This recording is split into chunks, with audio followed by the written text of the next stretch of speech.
नमस्कार, मैं हूं देवेंद्र। आप देख रहे हैं पंजाब केसरी टीवी। आज किसानों के मुख्यमंत्री मनोहर लाल और अधिकारियों के साथ बातचीत हुई है। पंचकुला में जिस तरीके से प्रदर्शन हो रहा था तो प्रतिनिधिमंडल किसानों का यहां पर मिलने पहुंचा और जगदीप जी किसान नेता मेरे साथ हैं। जगदीप जी, क्या कुछ आज की इस बैठक में चर्चा रही है? देखो, सबसे मेन मुद्दा था हमारी जो ज़मीनें हैं हरियाणा में, देश आमला जुमला मुश्तरका 8 प्रकार की ये ज़मीनें हैं जिनका मुद्दा हरियाणा में चल रहा है। 3 लाख एकड़ के आसपास ये ज़मीनें हैं। उसको लेकर हरियाणा की सरकार ने एक लेटर जारी किया था भी इनके इंतकाल तोड़े जाएं। तो फिलहाल तो मुख्यमंत्री जी ने आज ये वादा किया भी हम इस कार्रवाई को यहीं पर रोकते हैं। हमारी मांग ये थी एक नया कानून लेके आया जाए और जो किसान पिछली 3 पीढ़ियों से इन ज़मीनों पे खेती कर रहे हैं उनको पक्के तौर पर मालिकाना हक मिले। उसके लिए उन्होंने कहा है भी उसमें कई टेक्निकल इशू हैं, काफ़ी तरह की ज़मीनें हैं, मेरे को कुछ समय चाहिए और उस समय के अंदर मैं एक नया कानून भी लेके आऊँगा, इन किसानों को उसका पक्के तौर पर मालिक बनाऊँगा। उसके लिए उन्होंने समय मांगा है क्योंकि ये बहुत बड़ा मुद्दा है, 3 लाख एकड़ का मुद्दा है। तो उस पर उन्होंने कहा है भी हमें समय चाहिए, उस समय के अंदर हम इस पर किसी को भी किसी की ज़मीन से नहीं उजाड़ेंगे और जो कार्रवाई हमने स्टार्ट की थी उस कार्रवाई को फिलहाल हम रोकने जा रहे हैं। तो कितने मुद्दे थे आज और कितने मान लिए हैं मुद्दे? इसके अलावा हमारे 8 से 9 मुद्दे थे। जैसे कुछ मुद्दे प्रशासन के लेवल के थे, जैसे मेरा फसल मेरा ब्यौरा में 25 क्विंटल की लिमिट कर दी है, उसको हम 35 क्विंटल की मांग कर रहे हैं। उन्होंने कह दिया अभी हम 2 से 3 दिन में उस लिमिट को बढ़ा देंगे, जो हमारी प्रोडक्शन होती है उस हिसाब से कर देंगे।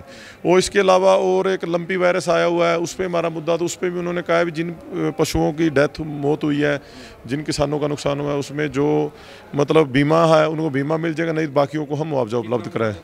वो अभी कह रहे हैं अभी हमारी उसमें कमेटी बनी हुई है, हम उस पर फैसला लेने जा रहे हैं, उन सभी किसानों को हम उसका कंपनसेट देंगे।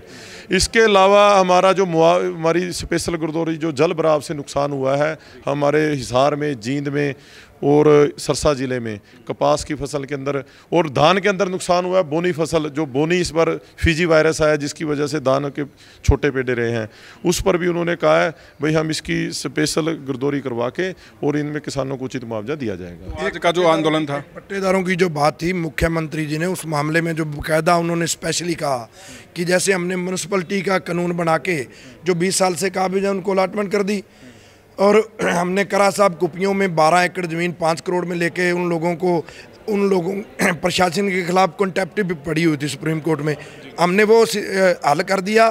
तो हम इस समस्या को भी जो आबादकार पट्टेदारों की समस्या है इसको प्रायोरिटी पर लेकर आने वाले सत्र में इसके ऊपर कानून बनाकर हम इन लोगों को टेम्परेरी राहत नहीं, हम इनको परमानेंट अलॉटमेंट का सिस्टम को बढ़ा देंगे। तो जो आज का आंदोलन था आपका, आज जो यहाँ प्रदर्शन किया, अब वो खत्म हो रहा है?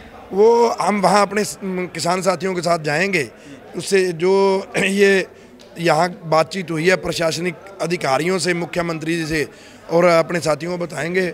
जैसे वो कहेंगे एक हिसाब से तो हम जब मैं आबादकार किसान पट्टेदार कमेटी का सचिव होने के नाते मुख्यमंत्री जी की बात पे जो हमारी तरफ से मांग थी संतुष्ट हैं बिल्कुल। हम उनके हाव भाव क्या, उनका जो करनी और कथनी का पूर्व में रहा है, तो हम अपने साथियों को कहेंगे क्यों इसमें टाइम तो लगेगा ही कानून बनाने में।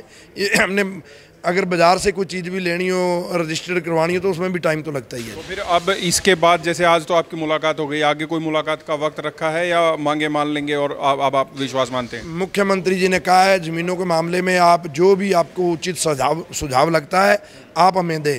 हमने मौके पर मुख्यमंत्री जी को ये कहा कि आप इसको आसान किस्तों में, और ये लैंड मॉर्गेज बैंक है, कोऑपरेटिव आपका बैंक है, हरियाणा सरकार के बैंक है, उनके मामले से वो प्लज कर लें और वो ज़मीन भी किसानों की हो जाएगी, वो धीरे धीरे वहाँ किस्तें भरते रहेंगे, उनकी भी टेंशन खत्म हो जाएगी। तो सहमत रहे। तो किसान नेता आज मुख्यमंत्री मनोहर लाल से मिलने के लिए यहाँ पर आए थे। हरियाणा निवास चंडीगढ़ में ये बैठक हुई है। सुबह से नाडा साहिब गुरुद्वारा से जिस तरीके से पैदल मार्च करते हुए निकले थे और फिर पंचकुला में रोक लिया गया था, काफ़ी संख्या में किसान थे और अब इनका कहना है कि मांगों पर जो सहमति है वो लगभग बन गई है और कुछ ऐसी चीज़ें हैं जिन पर एक साथ फैसला नहीं लिया जा सकता, उन पर सोच विचार कर और किसानों के हित में फैसला लिया जाएगा, ऐसा किसान नेताओं का कहना है।